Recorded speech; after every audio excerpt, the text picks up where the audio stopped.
আসসালামু আলাইকুম। জেরিস ওয়ার্ল্ডের আরও একটি নতুন ভিডিওতে আপনাদের সকলকে স্বাগত জানাই। আজকে একটি রেসিপি নিয়ে চলে এসেছি আপনাদের মধ্যে।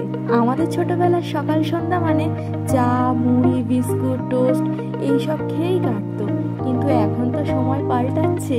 সন্ধ্যাতে বিভিন্ন ধরনের মুখরোচক খাবার আর চা কফির সাথে আড্ডাটাও জমে ওঠে। তাই একদম অল্প উপকরণেই বানিয়ে ফেললাম আজকের সন্ধ্যার নাস্তা, আর সেটাই আপনাদের সাথে শেয়ার করছি। অনেক মাছ মাংসের কাটলেট তো খেলাম, আজকে একদম নিরামিষ উপায়ে কাটলেট বানিয়ে ফেললাম। বাঙালিদের মধ্যে যারা যারা আমিষের জন্য এইরকম মুখরোচক খাবার খেতে দ্বিধাবোধ করেন, তারা কিন্তু এই রেসিপিটাই অবশ্যই ট্রাই করতে পারেন। সেক্ষেত্রে আপনারা ডিমের পরিবর্তে রিফাইন তেল ইউজ করবেন। ভিডিওটা কেমন হয়েছে অবশ্যই কমেন্টে জানাবেন। ভালো লাগলে একটি লাইক করবেন আর চ্যানেলটিকে সাবস্ক্রাইব করে দেবেন।